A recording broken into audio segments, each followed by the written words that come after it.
I have examined maps of the city with the greatest care, yet have never again found the Rue de Sey. These maps have not been modern maps alone, for I know that names change. I have, on the contrary, delved deeply into all the antiquities of the place, and have personally explored every region, of whatever name, which could possibly answer to the street I knew as the Rue de Sey. But despite all I have done, it remains a humiliating fact that I cannot find the house, the street, or even the locality where, during the last months of my impoverished life as a student of metaphysics at the university, I heard the music of Erich Zann. That my memory is broken, I do not wonder, for my health, physical and mental, was gravely disturbed throughout the period of my residence in the Rue de Sey, and I recall that I took none of my few acquaintances there. But that I cannot find the place again is both singular and perplexing, for it was within a half-hour's walk of the university, and was distinguished by peculiarities which could hardly be forgotten by anyone who had been there. I have never met a person who has seen the Rue de Sey. The Rue de Sey lay across a dark river, bordered by precipitous brick, blear-windowed warehouses, and spanned by a ponderous bridge of dark stone. It was always shadowy along that river, as if the smoke of neighboring factories shut out the sun perpetually. The river was also odorous with evil stenches which I have never smelled elsewhere, and which may some day help me to find it, since I should recognize them at once. Beyond the bridge were narrow, cobbled streets with rails, and then came the ascent, at first gradual, but incredibly steep as the Rue de Sey was reached. I have never seen another street as narrow and steep as the Rue de Sey. It was almost a cliff, closed to all vehicles, consisting in several places of flights of steps and ending at the top with a lofty ivied wall. Its paving was irregular, sometimes stone slabs, sometimes cobblestones, and sometimes bare earth, with a struggling greenish-gray vegetation. The houses were tall, peak-roofed, incredibly old and crazily leaning backward, forward, and sideways. Occasionally, an opposite pair, both leaning forward, almost met across the street like an arch, and certainly they kept most of the light from the ground below. There were a few overhead bridges from house to house across the street. The inhabitants of that street impressed me peculiarly. At first I thought it was because they were all silent and reticent, but later decided it was because they were all very old. I do not know how I came to live on such a street, but I was not myself when I moved there. I had been living in many poor places, always evicted for want of money, until at last I came upon that tottering house in the Rue de Sey kept by the paralytic Blanda. It was the third house from the top of the street, and by far the tallest of them all. My room was on the 5th story, the only inhabited room there, since the house was almost empty. On the night I arrived there, I heard strange music from the peaked garret overhead, and the next day asked old Blandot about it. He told me it was an old German viol player, a strange, dumb man who signed his name as Erich Zann, and who played evenings in a cheap theater orchestra, adding that Zann's desire to play in the night after his return from the theaters was the reason he had chosen this lofty and isolated garret room, whose single gable window was the only point on the street from which one could look over the terminating wall at the declivity and panorama beyond. Thereafter I heard Zann every night, and although he kept me awake, I was haunted by the weirdness of his music. Knowing little of the art myself, I was yet certain that none of his harmonies had any relation to music I had heard before, and concluded that he was a composer of highly original genius. The longer I listened, the more I was fascinated, until after a week I resolved to make the old man's acquaintance. One night, as he was returning from his work, I intercepted Zann in the hallway, and told him that I would like to know him and be with him when he played. He was a small, lean, bent person with shabby clothes, blue eyes, grotesque satyr-like face, and a nearly bald head, and at my first words seemed both angered and frightened. My obvious friendliness, however, finally melted him, and he grudgingly motioned me to follow him up the dark, creaking, and rickety attic stairs. His room, one of only two in the steeply pitched garret, was on the west side, toward the high wall that formed the upper end of the street. Its size was very great, and seemed the greater because of its extraordinary barrenness and neglect. Of furniture there was only a narrow iron bedstead, a dingy washstand, a small table, a large bookcase, an iron music rack, and 3 old-fashioned chairs. Sheets of music were piled in disorder about the floor. The walls were bare boards, and had probably never known plaster, whilst the abundance of dust and cobwebs made the place seem more deserted than inhabited. Evidently, Erich Zann's world of beauty lay in some far cosmos of the imagination. Motioning me to sit down, the dumb man closed the door, turned the large wooden bolt, and lit a candle to augment the one he had brought with him.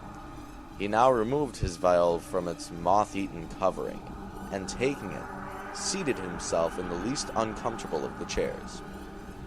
He did not employ the music rack, but offering no choice and playing by memory, enchanted me for over an hour with strains I had never heard before, strains which must have been of his own devising. To describe their exact nature is impossible for one unversed in music. They were a kind of fugue, with recurrent passages of the most captivating quality, but to me were notable for the absence of any of the weird notes I had overheard from my room below on other occasions. Those haunting notes I had remembered, and had often hummed and whistled inaccurately to myself. So, when the player at length laid down his bow, I asked him if he would render some of them. As I began my request, the wrinkled, satyr-like face lost the bored placidity it had possessed during the playing, and seemed to show the same curious mixture of anger and fright which I had noticed when I first accosted the old man. For a moment I was inclined to use persuasion, regarding rather lightly the whims of senility, and even tried to awaken my host's weirder mood by whistling a few of the strains to which I had listened the night before. But I did not pursue this course for more than a moment, for when the dumb musician recognized the whistled air, his face grew suddenly distorted with an expression wholly beyond analysis, and his long, cold, bony right hand reached out to stop my mouth and silence a crude imitation.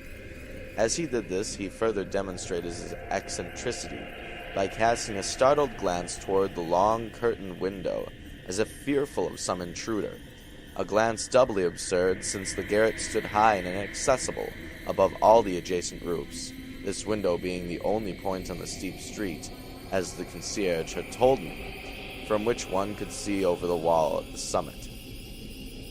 The old man's glance brought Blandot's remark to my mind, and with a certain capriciousness, I felt a wish to look over the wide and dizzying panorama of moonlit roofs and city lights beyond the hilltop, which of all the dwellers in the Rue d'Essai only this crabbed musician could see.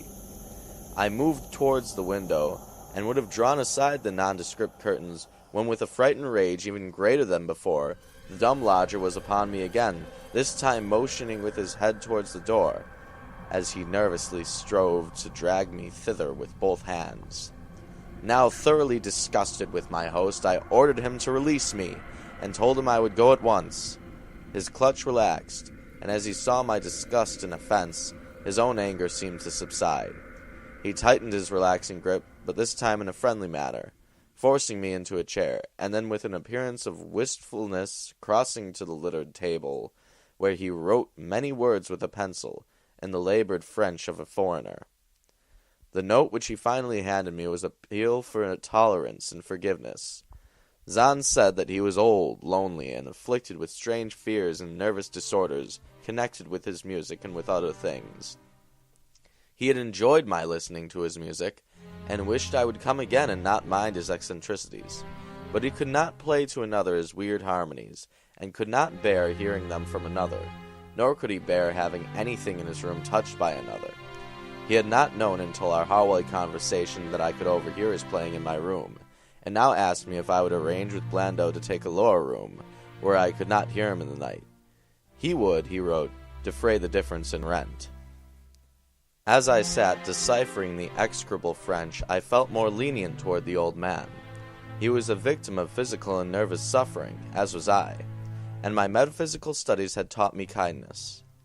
In the silence there came a slight sound from the window. The shutter must have rattled in the night, and for some reason I started almost as violently as did Erich Zann. So when I had finished reading, I shook my host by the hand and departed as a friend. The next day, Blando gave me a more expensive room on the third floor, between the apartments of an aged money-lender and the room of a respectable upholsterer. There was no one on the fourth floor. It was not long before I found that Zann's eagerness for my company was not as great as it had seemed while he was persuading me to move down from the fifth story. He did not ask me to call on him, and when I did call, he appeared uneasy and played listlessly. This was always at night. In the day he slept and would admit no one. My liking for him did not grow, though the attic room and weird music seemed to hold an odd fascination for me. I had a curious desire to look out of that window, over the wall and down the unseen slope at the glittering roofs and spires which must lie outspread there. Once I went up to the garret during theater hours when Zann was away, but the door was locked. What I did succeed in doing was to overhear the nocturnal playing of the dumb old man. At first I would tiptoe to my old fifth floor. Then I grew bold enough to climb the last creaking staircase to the peaked garret. There in the narrow hall, outside the bolted door with the covered keyhole, I often heard sounds which filled me with an indefinable dread, the dread of vague wonder and brooding mystery. It was not that the sounds were hideous, for they were not, but that they held vibrations suggesting nothing on this globe of earth, and that at certain intervals they assumed a symphonic quality which I could hardly conceive as produced by one player. Certainly, Erich Zann was a genius of wild power. As the weeks passed, the playing grew wilder, whilst the old musician acquired an increasing haggardness and furtiveness pitiful to behold. He now refused to admit me at any time and shunned me whenever we met on the stairs. Then, one night as I listened at the door, I heard the shrieking viols swell into a chaotic babble of sound, a pandemonium which could have led me to doubt my own shaking sanity had there not come from behind that barred portal a piteous proof of the horror was real, the awful, inarticulate cry which only a mute can utter, and which rises only in moments of the most terrible fear or anguish. I knocked repeatedly at the door, but received no response. Afterward I waited in the black hallway, shivering with cold and fear, till I heard the poor musician's feeble effort to rise from the floor by aid of a chair. Believing him just conscious after a fainting fit, I renewed my rapping, at the same time calling out my name reassuringly. I heard Zann stumble to the window and close both shutter and sash, then stumble to the door, which he falteringly unfastened to admit me. This time his delight at having me present was real, for his distorted face gleamed with relief while he clutched at my coat as a child clutches at its mother's skirts. Shaking pathetically, the old man forced me into a chair whilst he sank into another, beside which his viol and bowl lay carelessly on the floor. He sat for some time inactive, nodding oddly, but having a paradoxical suggestion of intense and frightened listening. Subsequently, he seemed to be satisfied, and crossing to a chair by the table, wrote a brief note, handed it to me, and returned to the table, where he began to write rapidly and incessantly. The note implored me, in the name of mercy, and for the sake of my own curiosity, to wait where I was, while he prepared a full account in German of all the marvels and terrors which beset him. I waited, and the dumb man's pencil flew. It was perhaps an hour later, while I still waited, and while the old musician's feverishly written sheets still continued to pile up, that I saw Zann start, as from the hint of a horrible shock. Unmistakably, he was looking at the curtained window and listening shudderingly. Then I half fancied I heard a sound myself, though it was not a horrible sound, but rather an exquisitely low and infinitely distant music note, suggesting a player in one of the neighboring houses, or in some abode beyond the lofty wall, over which I had never been able to look. Upon Zann the effect was terrible, for dropping his pencil, suddenly he rose, seized his viol, and commenced to rend the night with the wildest playing I had ever heard from his bow, save when listening at the barred door. It would be useless to describe the playing of Erich Zann on that dreadful night. It was more horrible than anything I had ever overheard, because I could now see the expression on his face, and realize that this time the motive was stark fear. He was trying to make a noise, to ward something off or drown something out. What, I could not imagine, awesome though I felt it may be. The playing grew fantastic, dense, and hysterical, yet kept to the last the qualities of supreme genius which I knew this strange old man possessed. I recognized the air. It was a wild Hungarian dance popular in the theaters, and I reflected for a moment that this was the first time I had ever heard Zann play the work of another composer. Louder and louder, wilder and wilder, mounted the shrieking and whining of that desperate viol. The player was dripping with an uncanny perspiration, and twisted like a monkey, always looking frantically at the curtained window. In his frenzied strains I could almost see shadowy satyrs and bacchanals dancing and whirling insanely through seething abysses of clouds and smoke and lightning. And then I thought I heard a shriller, steadier note that was not from the viol. A calm, deliberate, purposeful, mocking note from far away in the west. At this juncture, the shutter began to rattle in a howling night wind, which had sprung up outside as if in answer to the mad playing within. Zann's screaming viol now outdid itself, emitting sounds I had never thought a viol could emit. The shutter rattled more loudly, unfastened, and commenced slamming against the window.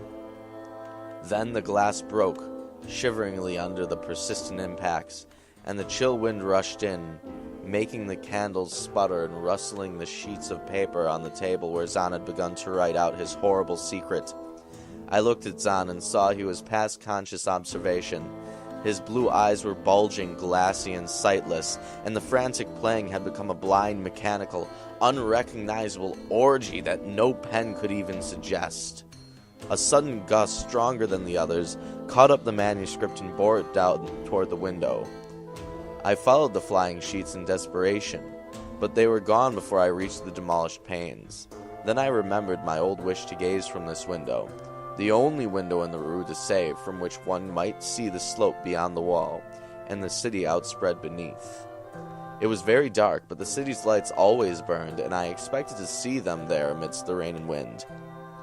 Yet when I looked from that highest of all gable windows, looked while the candles sputtered, and the insane viol howled with the night wind, I saw no city spread below, and no friendly lights gleamed from remembered streets, but only blackness of space illimitable, unimagined space, alive with motion and music, and having no semblance of anything on earth. And as I stood there looking in terror, the wind blew out both the candles in that ancient peaked garret, leaving me in savage and impenetrable darkness, with chaos and pandemonium before me, and the demon madness of that night-baying viol behind me.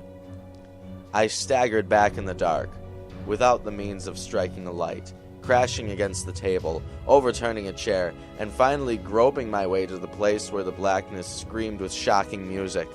To save myself and Erich Zann, I could at least try, whatever the powers opposed to me.